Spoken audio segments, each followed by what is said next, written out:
Labrīt! Labrīt! Kādi bija tie galvenie konstatētie pārkāpumi?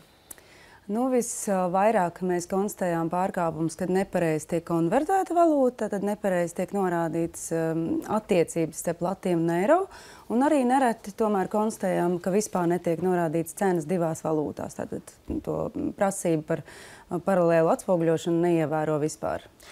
Vai šajos gadījumos, kad bija tās neprecizitātes, cena eiro sanāca augstāka vai nevienmēr tomēr? Nē, nevienmēr. Ir bieži vien arī zemākas cenas. Tad pārsvarā šīs dubultā cena atspoguļošana pēc būtības bija vismaz iecerēta, lai notiktu godīgi. Vai kāda bija tā sajūta speciālistiem? Kopumā, kā notika šī cenu atspoguļošana, es domāju, ka komersanti ļoti centās un centās izpildīt šo likuma prasību. Protams, ka tas ir ļoti sarežģīti. Preču klāsts veikalos ir liels, ir sevišķi lielajos veikalos. Mazajos veikalos savukārt to raksta ar roku. Tā kā tas ir pietiekami sarežģīts darbs, un es domāju, ka lielākā daļa kļūdu tomēr bija cilvēciskās kļūdas. Vai bija gadījumi, kad bija jūtams, ka komersants tomēr iespējams cenšas nopelnīt? Es domāju, ka nē. Es nedomāju, ka pārkāpumi, ko mēs konstatējam, būtu saistīti ar to, ka mēģina iedzīvoties uz eiro rēķinu, kādā veidā tā apmānīt cilvēkus.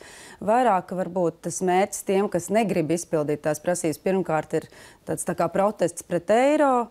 Tad varētu būt arī, ka gribās tās apaļās cenas norādīt, un trešais varētu būt tāda nevīžība, varbūt nepietiekami pievērst uzmanību tiem skaitļiem, kā sanāk, tā sanāk. Galvenos pārkāpumus tātad jau iezīmējām, bet varbūt ir kādi tādi būtiskākie, smagākie pārkāpumi, kurus atsevišķi var izcelt?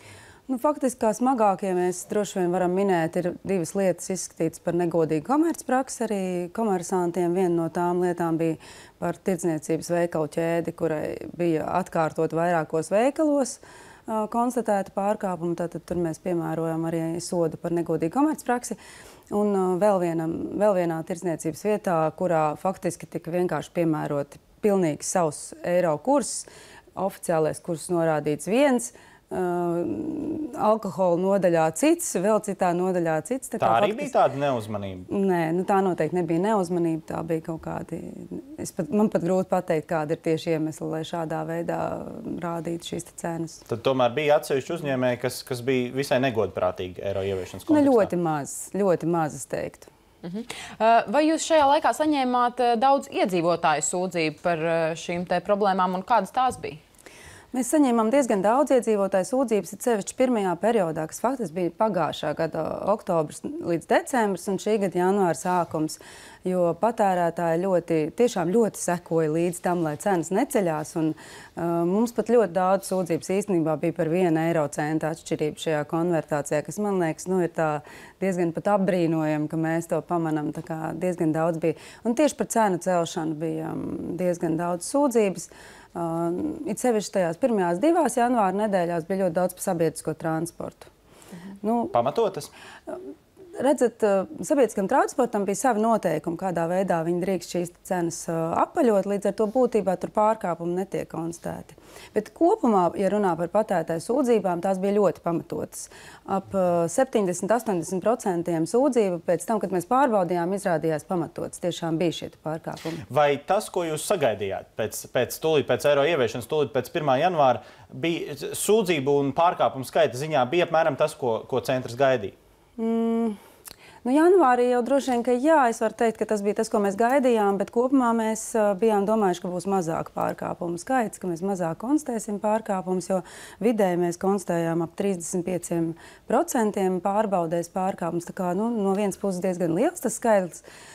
Tagad jūnijā jau bija stipri mazāks, jau uz 20% faktiski nokrita, bet kopumā mēs bijām domājuši, ka būs mazāk tās pārbaudas ar pārkāpumiem. No otras puses, liela daļa no tām tomēr ir bijušas cilvēciskās kļūdas, un pēc tiem datiem, cik ātri novērš pārkāpumus, praktiski mums jau 50% novērš pārbaudas brīdī.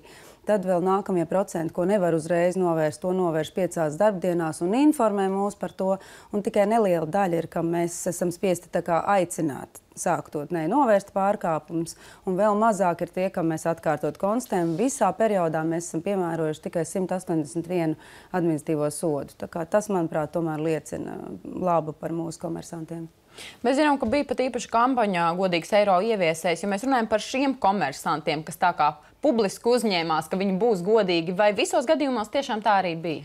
Tāpat, protams, arī šiem komersantiem bija kļūdas, tāpēc jau es saku, tās liela daļa ir cilvēciskās kļūdas. Šiem komersantiem ir mazāk pārkāpumu konstatēti nekā citiem komersantiem, faktiski sākotnēji pat 2 reizes mazāk. Tā kā viņi centās noteikti vairāk nekā varbūt citi un varbūt labāk pārzināja tos normatīvos aktus, ja jau bija parakstījuši. Tā kā kopumā tā iniciatīva, es domāju, bija laba un patērētājiem deva savu ieguldījumu. Kā ir tagad, kad cenas vairs nav jāatspoguļo latos un eiro, vai sagaidāt cenu pieaugumu?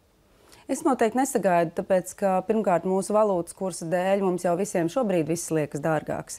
Un es neredzu iespēju komersantiem īpaši celt cenas tieši izmantojot eiro. Ja cenas būs jāceļ, tā celsies, jo to ir iespējams darīt gan latos, gan eiro, un tam, teiksim, ar šo cenu celšanu nav nekāda sakara. Paldies par sarunu. Paldies jums!